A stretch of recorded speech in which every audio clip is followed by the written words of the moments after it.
D'abord, je voudrais commencer par vous remercier. Je crois que c'est plutôt vu. C'est la première fois que je vois le film au cinéma, évidemment, mais que j'avais découvert il y a quelques années. Et effectivement, ça fait quelque chose aussi pour le public de le voir comme ça dans ces conditions. Donc, moi aussi, merci au PIF, évidemment. Et la première question que je me pose, c'est un peu toujours la même question que je me pose avec le cinéma de genre en général en France. C'est des questions de production qui m'intéressent à titre personnel aussi. Et plus particulièrement, c'est comment on vend ce type de films particulièrement radicaux à des producteurs. Alors, en l'occurrence, le producteur, c'était Richard Grandpierre, qui avait la maison de production Esquad, qui a produit Le Pacte des Loups, qui a produit 5 ans, je connais Pascal Logier, et c'est quelqu'un d'assez ouvert, Richard. Il se trouve que j'avais créé Esquad quand je travaillais au Canal+, donc je le connaissais un peu. Et je savais qu'il faisait ce genre de film. Donc je lui ai amené le projet de Convoyeur, juste le pitch, hein, j'ai dit écoute voilà, j'avais quitté Canal moi à ce moment-là, donc j'avais quitté Esquad, et je lui ai dit je ne veux pas que tu fasses, je suis ton coach, je veux que tu fasses parce que tu crois au projet, sinon je vais faire avec un producteur. Et je lui ai poussé, il a dit j'y crois à mort, encore une fois. Donc c'est parti comme ça. Après, ça c'était le producteur, mais après il a fallu monter le film. Et en fait, le cinéma français, il est très sur le film policier, alors je ne parle pas du film fantastique, il est complètement cyclique. Il y a des périodes où on vous dit le polar c'est mort, et des périodes où ils ne veulent que du polar. Donc par exemple, en ce moment, parce que Pacte Noir a cartonné, parce que Boîte Noire a marché, je peux vous dire, c'est le moment où ils doivent dire t'as pas des polars. D'ailleurs, on passe son temps à m'appeler pour dire t'as pas des polars, justement, parce que je me suis un peu spécialisé à l'époque là-dedans. Donc c'est une bonne période pour le polar. Mais il suffit, s'ils produisent 5 polars, qu'il y en a 4 qui se plantent, ils disent les polars ça marche plus. Ils font pas calcul qu'ils ne font pas du tout ce qu'on comédie. Mais donc là, on est dans une phase up. Il va y avoir une phase dans 6 mois, ils diront que plus personne ne veut de polar, c'est la télé qui fait du polar, c'est la série télé, tout ça. Et là, on est dans une phase qui était down à ce moment-là. Donc on est arrivé avec le Convoyeur et en fait, personne n'en voulait. En fait. À part Canal, c'est le Canal, mais sinon, les films en clair, sur ça, on ne même pas. Donc c'était une phase qui était base du polar. Le polar, ça marche plus, ce qui est idiot. Hein. Ça fait 100 ans qu'on fait du polar en France, et on en fera toujours. Mais bon, les décideurs, comme c'est pas trop leur goût, probablement, c'était un moment où c'était pas bien. Donc, et ce qui est très marrant, c'est que quand le Convoyeur est sorti, je crois 2 mois avant, il est sorti 36 de Marshall, il est sorti sur mes lèvres, qui a marché. Donc il y a eu à un moment donné, après 36 le Convoyeur sur mes lèvres, où ils voulaient plein de polar. Et là, ils sont prêts à produire n'importe quoi. Donc, comme ils produisent n'importe quoi, il y a des films qui se plantent, après ils se disent, bah oui, ça marche pas. Voilà. Donc, c'est vraiment comme ça, et nous, on est dans un moment qui était bas, donc c'était vraiment un rejet du projet complet.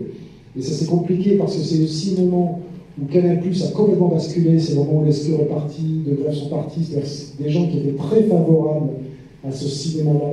Et d'ailleurs, tous les films qui sont passés pendant la part Jeunet qui était là avant, mais Gaspard Noé a été vraiment beaucoup aidé par Canal, Yann Kounen aussi de Barban, c'est des films qui n'auraient jamais existé si Canal n'avait pas été là.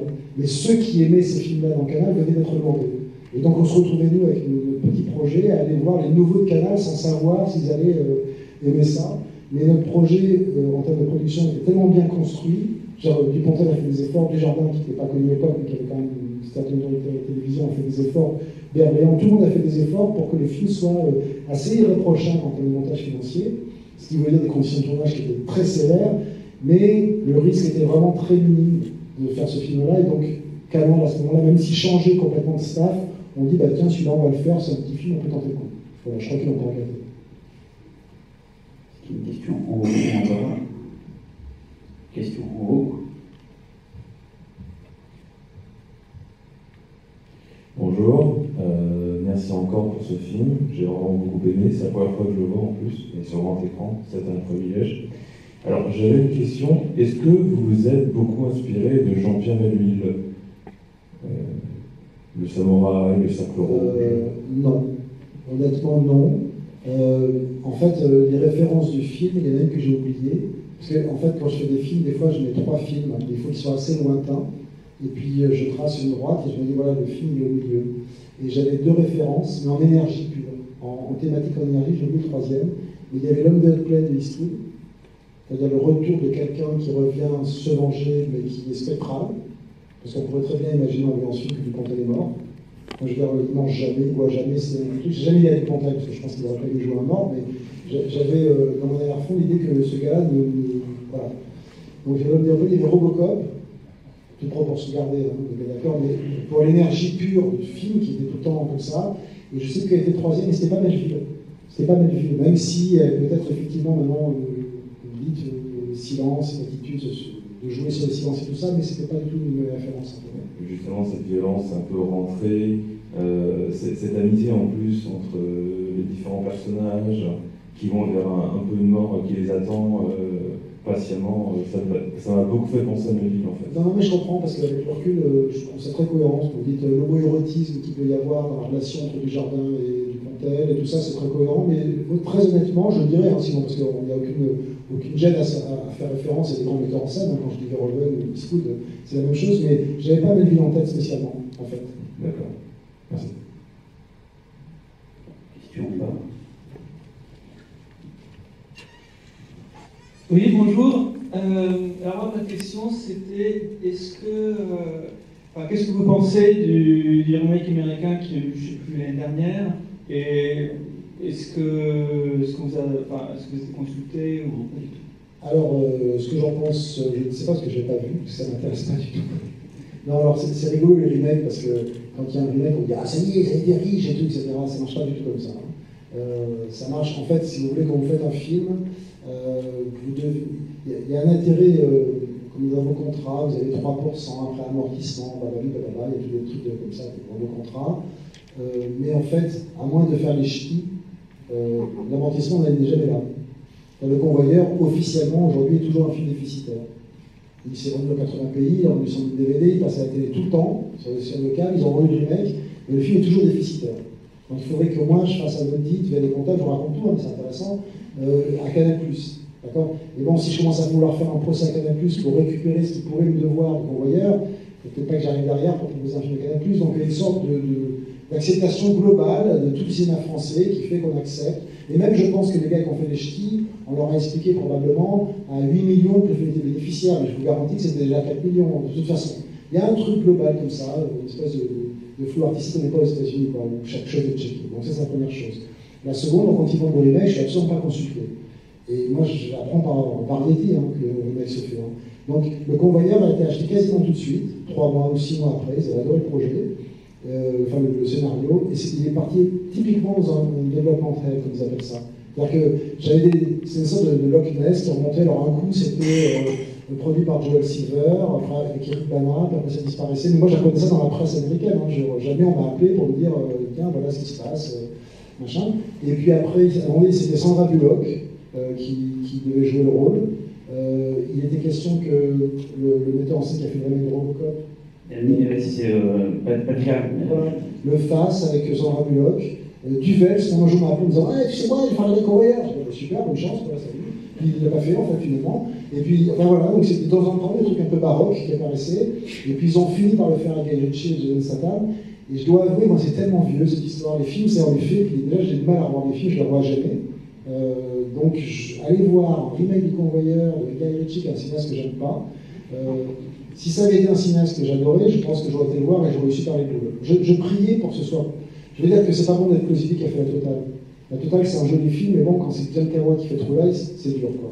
Et moi, bon, je priais pour que ce remake, un, ne se fasse jamais, parce que ça ne m'a rapporté rien, et deux, que si se faisait, ce soit un mauvais film. Parce que sinon, le film américain, il écrase à tout jamais le vôtre. Sauf pour les cinéphiles hyper pointus. Donc, à ce qu'on m'a dit, le film est mauvais, avec quelques bonnes séquences. J'en suis content parce que comme ça il n'est pas écrasé par. Je veux dire, c'est évident quand il met 4 millions de dollars pour faire une histoire comme ça. Bon, forcément, si c'est fait par James Cameron ou par. Je ne sais pas quel metteur en scène américain est perdu aujourd'hui, mon petit film un peu. C'est un film très sec en production, très dur à faire, il va disparaître. Donc je crois que ça s'est plutôt pas bien passé de ce côté-là. Voilà. Mais je ne l'ai pas vu, mais c'est pas par. Ça ne m'intéresse pas du tout. Parce que c'était une chose qui était il y a 20 ans déjà. Et déjà, ça ne m'intéresse pas de revoir celui-là. Donc qu'est-ce que je vais aller voir? J'aime bien Jason Statham, mais je préfère voir d'autres films qu'aller voir comment ils ont traité ce truc-là et tout. Voilà. J'ai vu la bande-annonce, et je trouvais ça marrant parce que c'était graphiquement, c'est le même pont, l'attaque sous un pont, mais le pont il fait 300 mètres. Et puis il y a des vestiaires qui font 40 mètres. J'ai vu qu'ils avaient graphiquement piqué pas mal de choses. Et surtout ce qui est rigolo, c'est que ça a tellement traîné ce remake, qu'il y a un vrai remake des tournées du Convoyeur, qui est Fourgon. Ouais, en vrai, avec Madelon, Jean Reno, etc., qui est un film de Convoyeur Alors eux, ils font un casse, c'est l'idée basique, hein, c'est les convoyeurs qui font leur propre casse, mais il y a le côté prolétarien, convoyeur un peu sous-payé, un peu aigri et un peu énervé. Voilà. Il faut bon, c'est rigolo, c'est un film rigolo. Ils ont réussi à faire un remake détourné sans payer les droits, pendant que tellement les autres ils se prennent la tête pour raconter cette histoire simple quand même. Et puis avec ce truc aussi typique américain qui est le film original fait 1h30, le remake je crois qu'il fait 2h10. C'est idiot. Enfin je veux dire, il y a ça avec l'Intérieur des Affaires aussi. L'original de Hong Kong qui fait 1h30, le Scorsese qui fait 2h20, mais oui, mais c'est bizarre de dilater une histoire qui a prouvé qu'elle peut tenir 1h30. Je ne comprends pas l'intérêt. Voilà. Ouais. Est-ce qu'il y a une question en haut, en bas? J'ai une question, Nicolas, sur le travail sur le son. J'ai été particulièrement marqué quand j'avais vu le film sur l'attaque du fourgon, et cette sorte de travail sur un son ensemble qui est quand même présent, et je sais que c'est un truc sur lequel tu as beaucoup travaillé sur le film. Tu peux nous expliquer un peu la démarche qu'il y a eu? C'est simplement les films que vous passez ici, pas des films à raconter, il pourrait y en avoir, s'il peut y en avoir, mais en tout cas, c'est une génération qui est passée à la mise en scène et qui a été marquée par l'utilisation du son telle qu'elle est apparue dans les années 70. C'est-à-dire que si on prend la musique de film, par exemple, je trouve, il y avait des musiciens de film, et c'est à partir de Hitchcock, Van Rahman, que Maurice Jarre, David Lean, et puis après ça monte. Et dans les années 70, il y a Kubrick qui a utilisé la musique et le son, comme il y avait Hitchcock qui l'utilisait comme ça, déjà que depuis les outils sont arrivés, c'est-à-dire que Friedkin a pu choper le Dolby, donc pour faire l'exorciste. Donc on est né dans le son.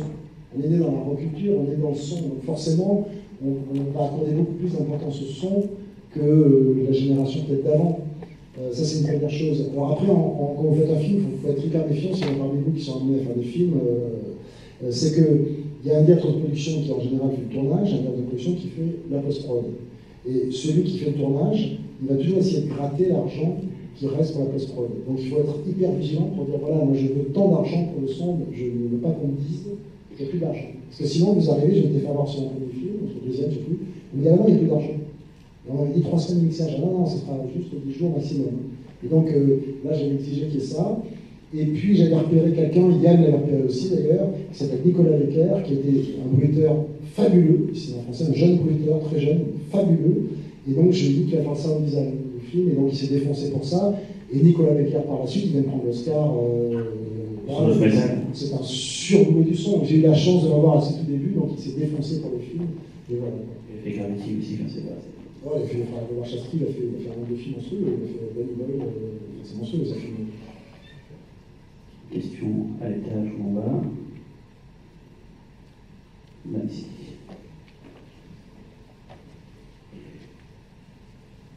Bonsoir, je suis curieux de savoir l'influence qu'a eu Zulawski sur le film. Je crois que vous avez des affinités avec Zulawski, et c'est lui, je crois que c'est dans le programme, c'est lui qui vous a conseillé d'aller dans le genre. Ben, en fait, c'est ça l'histoire. Alors, c'est une histoire un peu longue, mais en fait, moi j'ai appris le cinéma avec Andrzej Zulawski, le metteur en scène de Possession, La Pente Cédonée, et tellement d'autres films, notamment des films polonais absolument fabuleux. Et c'est avec lui que j'ai appris le cinéma, je me sens passé. Je pense qu'au XVIIIe siècle, on aurait dit secrétaire, mais moi j'étais assistant, donc j'étais son assistant personnel en fait. Quand il travaillait sur les films, c'était besoin de faire des repérages, par téléphone, etc. Puis des fois, j'ai travaillé comme assistant sur des films, et tous ces films-là se sont pas faits, parce qu'il y avait beaucoup de films de Zulawski qui se faisaient pas, qui s'arrêtaient juste avant le tournage. Et donc c'était une sorte de maître, d'ami, on va dire. Et mon second film s'était complètement planté, ça va être un désastre critique et public monstrueux. Et j'étais très en colère à ce moment-là, j'avais quitté Canal, j'étais vraiment assez tricard dans le cinéma français, je pense que personne n'attendait. Et je déjeune avec lui, ou je dîne avec lui, et il est un peu médium, Zulawski, donc il me voyait très très en colère comme ça. Et puis il me fait un aveu, il me dit écoute, j'ai dû voir dans son film, il y a des bons moments de mise en scène, mais en fait ça va pas du tout, il est pris pour un artiste, il fait n'importe quoi. Toi en fait ce que t'aimes à la base c'est des films beaucoup plus, il ne devrait pas dire organiques, mais c'est ce qu'il dirait aujourd'hui, tu viens de Starfix qui se prend la tête, etc. Et il me dit c'est beau, parce qu'il me dit voilà, j'aurais fait un film qui s'appelle Le Convoyeur. Ce serait l'histoire d'un arabe, alors parce qu'il y a toujours eu plus arabe que je me suis métis à la base. C'est sur un arabe qui est très énervé, qui vient d'avoir un enfant, et il rentre chez les convoyeurs de fonds, il prend un bazooka, il fait tout péter, il prend l'argent. Et il m'envoie une telle dose d'énergie, c'est comme ça qu'il fonctionnait, qui fait je rentre chez moi et je me dis putain quand même. Et alors j'ai pensé à une histoire, aussi toute proportion gardée, qui est l'histoire de Friedkin qui est déjà qui dîne avec Howard Hawks. Friedkin, une de ses premières femmes, je crois que c'est sa femme, en tout cas une de ses premières fiancées, était une métisse Cheyenne qui était une des filles de Howard Hawks, si je me souviens bien, peut-être que je me trompe sur la référence.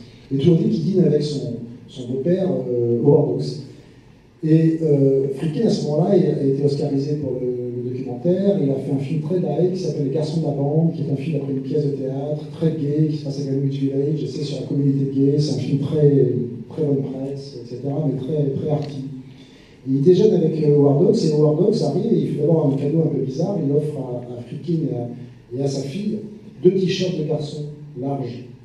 Parce qu'il a vu The Blade in the Band, et manifestement, c'est pas de son goût.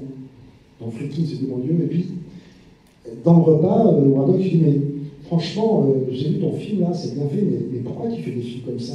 Pourquoi tu fais pas un bon film policier avec une bonne poursuite de voiture, avec des méchants et des gentils? Et Friedkin est rentré chez lui, il s'est dit, c'est quand même Howard Hawks qui dit ça, il faudrait peut-être que je réfléchisse un peu. J'ai pensé à cette histoire. Je me suis dit, quand même, Zelensky, là, il m'envoie une énergie énorme, les soldats arabes et tout, je comprends rien, mais les convoyeurs, c'est quand même un bon titre.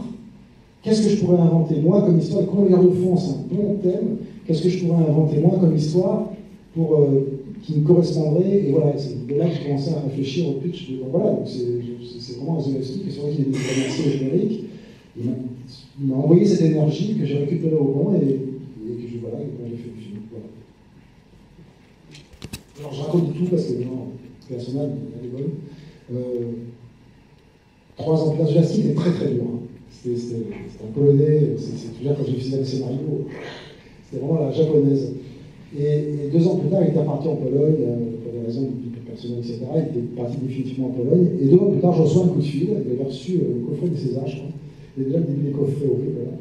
Et il avait dit, donc, j'ai vu ton film, c'est vachement bien. Alors j'étais super content, parce que mon maître me disait, c'est bon, vas-y, vole, pour dire tout ce que j'ai ressenti.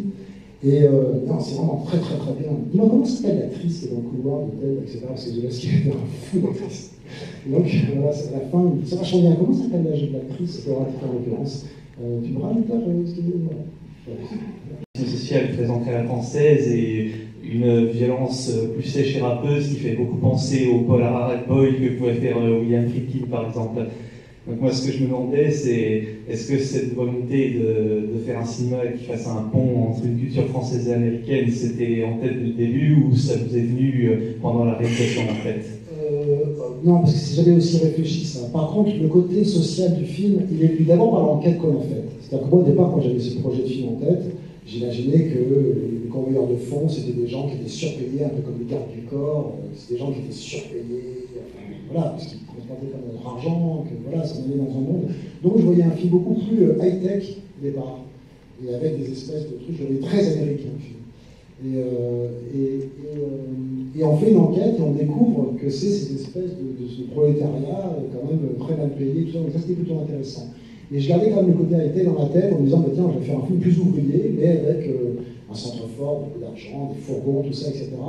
Et puis en fait, le film, dans son scénario original, était dans l'ordre. Il n'y avait pas tout ce flashback. C'était l'histoire d'un cadre supérieur qui allait jouer au golf, je ne sais plus très bien. Enfin, on avait toute son histoire. Il avait une promotion, il avait beaucoup d'argent, il était très heureux. Et puis, il se retrouvait sur cette route, il se prenait une taille, et puis il se réveillait d'un coma. Son gamin avait été enterré il y a déjà 2 mois, il arrive au boulot, il est en dépression, enfin bref. Et il se faisait virer de son boulot, il devenait obsédé par cette histoire, il commençait à enquêter, et puis il découvrait que cette compagnie était particulièrement attaquée, donc il disait c'est là que ça se passe, je vais trouver, c'est pour tuer mon gamin. Donc il y avait 20 pages de scénario vraiment avant le début du film. Et ce qui s'est passé, c'est que très vite on a su qu'on n'aurait pas le budget du film, tel qu'il devait être, et je me suis dit, bon, je fais pas le film, il faut trouver une idée. Et c'est là que le manque d'argent, des fois, fait trouver des bonnes idées. Parce qu'il fallait que je fasse, et puis c'était vital. Si je n'avais pas fait celui-là, je pense que je ne serais pas en train de parler aujourd'hui, parce que le second film était très très mal passé. Et je me suis dit, qu'est-ce que je peux faire? Je me suis dit, tiens, ça s'appelle Le Convoyeur, je vais arracher de la première page, ça va commencer directement chez Le Convoyeur. Déjà, donc là, j'ai gagné beaucoup d'argent.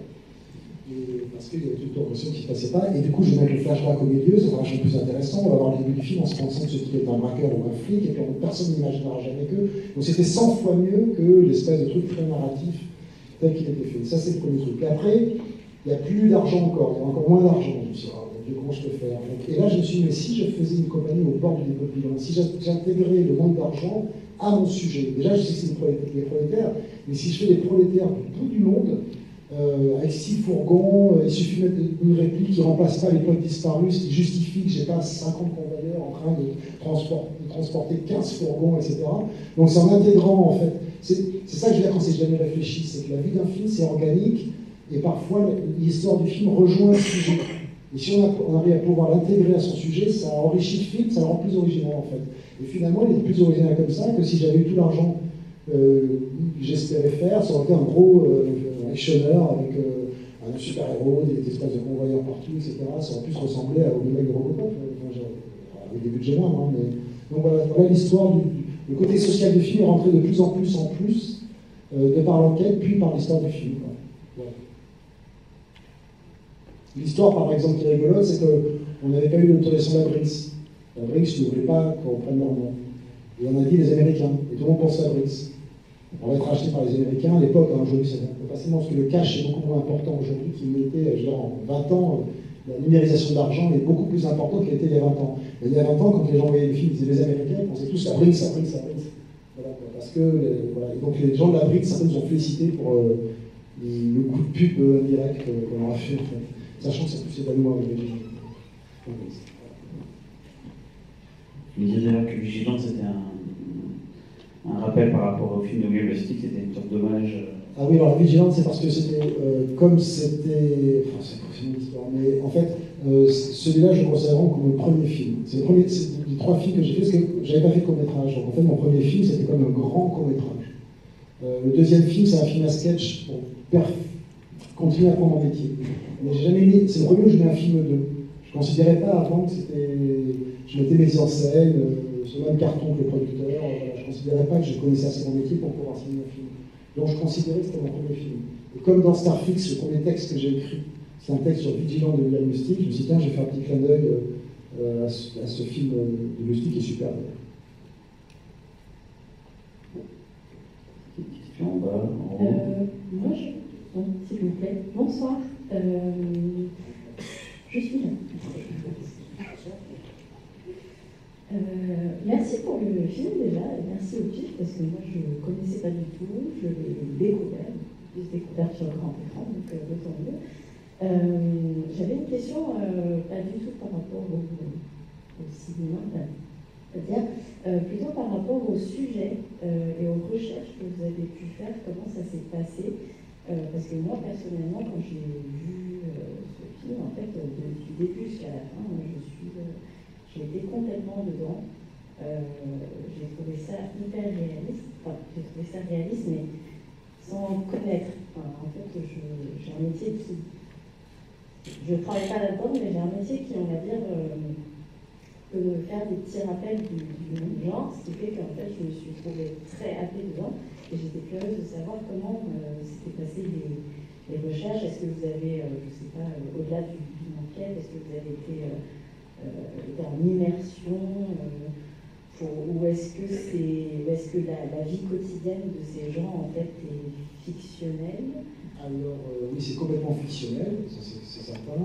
Après, il y a une question d'origine de classe. De par mes propres origines, je connais l'ambiance des milieux ouvriers.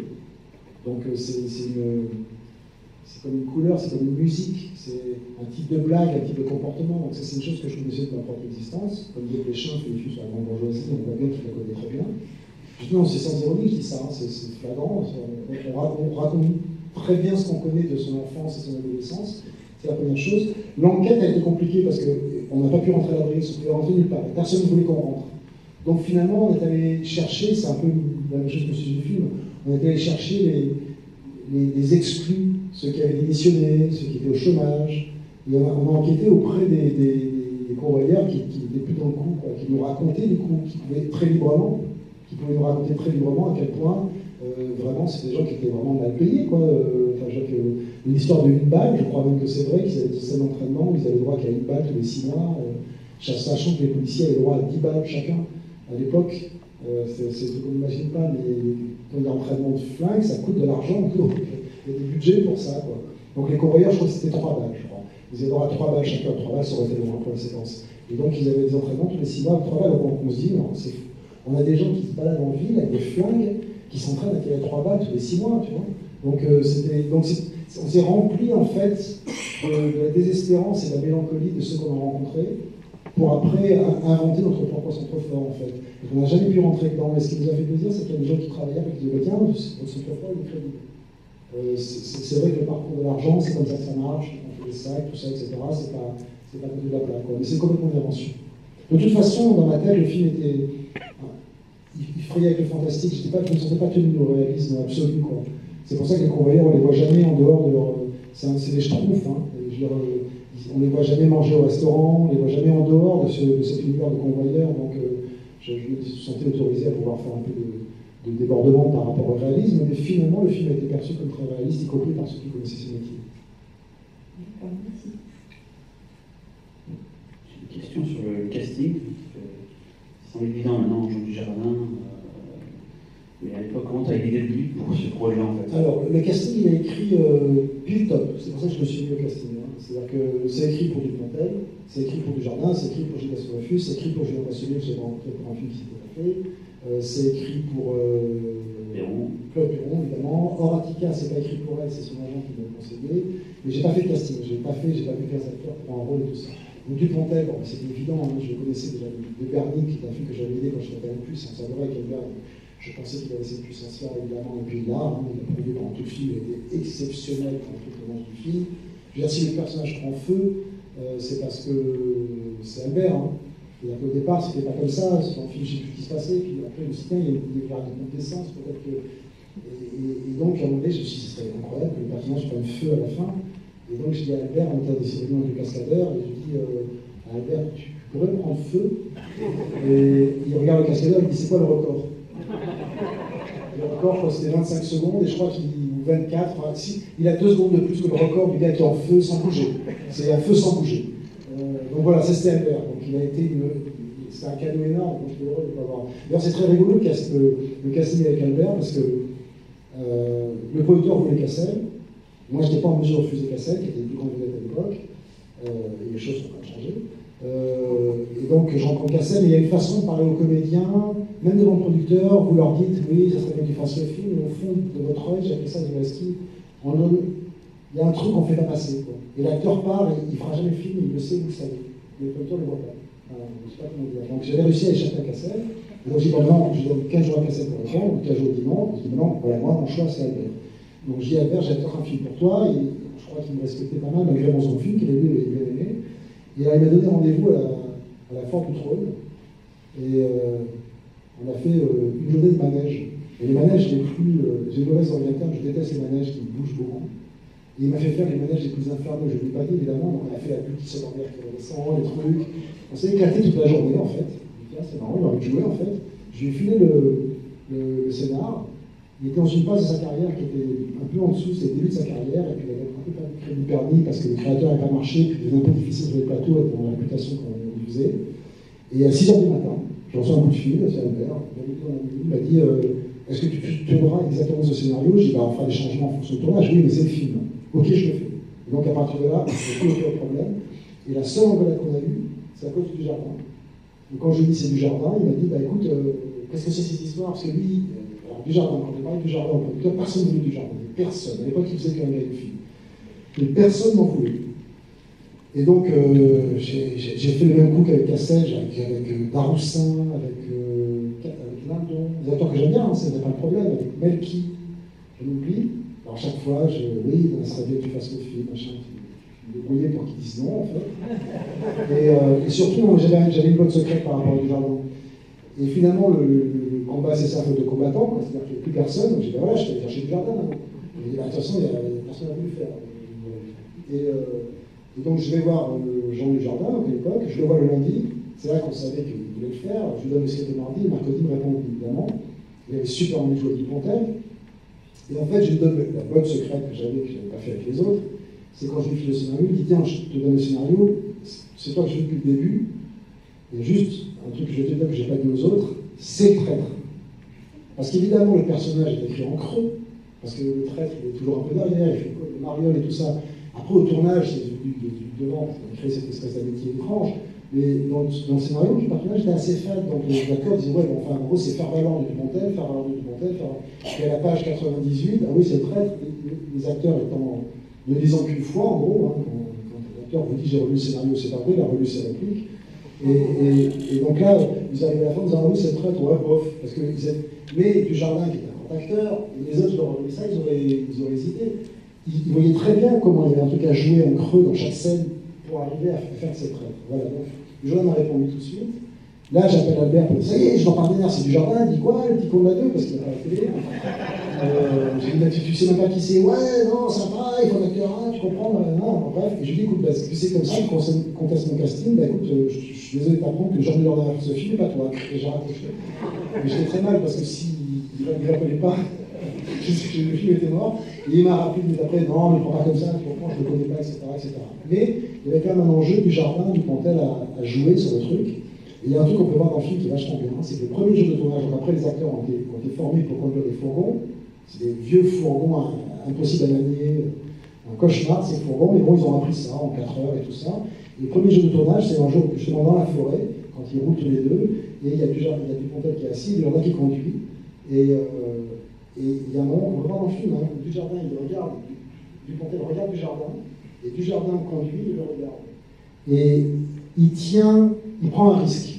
C'est-à-dire que par rapport à comment il ne sait pas trop bien conduire les fourgons, il tient le regard de Dupontel peut-être 2 secondes de plus que ce que voudrait la sécurité. S'il avait été peureux, il aurait fait oui. Mais là, il a tenu 2 secondes en conduisant ce fourgon avec 15 personnes de l'équipe derrière. Hein. Les skis, le son, ils étaient tous en fourgon à ce moment-là pour faire les plans. Et on s'arrête et tout ça, tout le monde fait ça va bien. Et Dupontel descend, il dit t'as raison, il est vachement bon. Et là, il s'est créé entre eux un truc, il a découvert, pour faire simple, basique, brutal, je vais en train de faire le convoyeur, donc c'est un peu testostérone ambiance. Un truc comme ça, où cette amitié, elle est toujours là, hein, parce qu'ils continuent à faire des films ensemble, chaque fois ils apparaissent dans le film, etc. etc. Donc ça, c'était l'histoire de Dujardin, quoi, dans le film. Qu'est-ce qu'il y a encore à raconter par rapport à Jean, justement, ah oui, le truc qui est arrivé qui était horrible, c'est que donc, moi, c'était la grande casting, j'étais content, c'est qu'elle avait les filles et tout ça. Et je me dis, bon, ça marche très bien, super, personne n'a deviné que c'est le traître. Mais entre-temps, sort Mariage, qui fait 2 millions d'entrées. Dujardin devient immédiatement une vedette importante, le premier rôle du cinéma. Et comme moi, j'arrive 6 mois après avec le convoyeur, à chaque fois dans la première, moi j'avais deviné que c'est Dujardin parce qu'il est connu, hein, s'il est venu là, c'est parce que, voilà. C'est-à-dire que c'est dommage. Les gens devinaient que c'était le traître parce que ça réduit sa carrière qui ne pouvait que décoller. Voilà. Qui a des questions? Là-haut.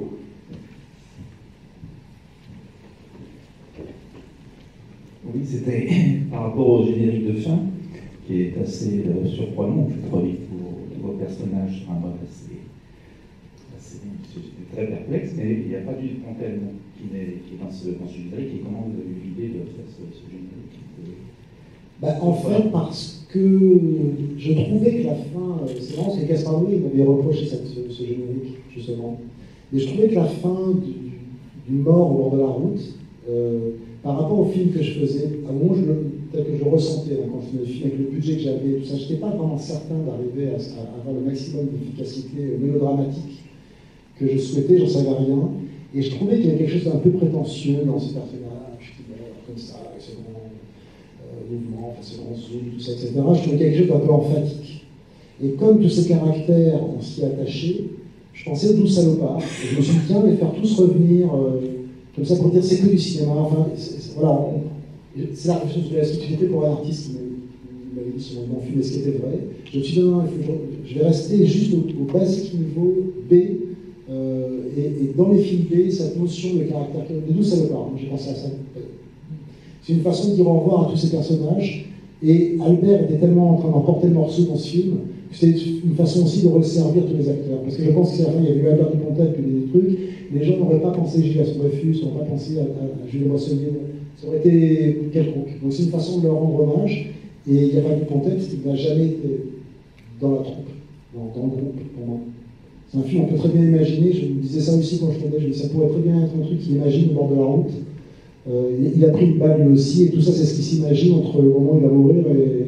C'est pas dans le film, hein, mais thématiquement, pour créer un clip, hein, je sais pour être comme Lost Highway, c'est-à-dire que c'est vraiment le temps de prendre une balle dans la tête. Il s'est imaginé toute cette histoire de vengeance. Après, le film ne raconte pas ça, hein, mais ça m'a aidé de cette clip un peu morbide. Voilà. Donc, je sais qu'il y a des gens qui n'aiment pas ce générique de fin, pour ces raisons, ils trouvent que ça casse un peu l'émotion du truc, mais je trouvais ça j'avais peur que ce soit un peu prétentieux, en fait. Et je ne regrette pas du tout d'avoir fait ça, parce que comme tous ces comédiens, je les adore, je suis content de leur rendre hommage, en fait. Voilà. Ah, question là-haut.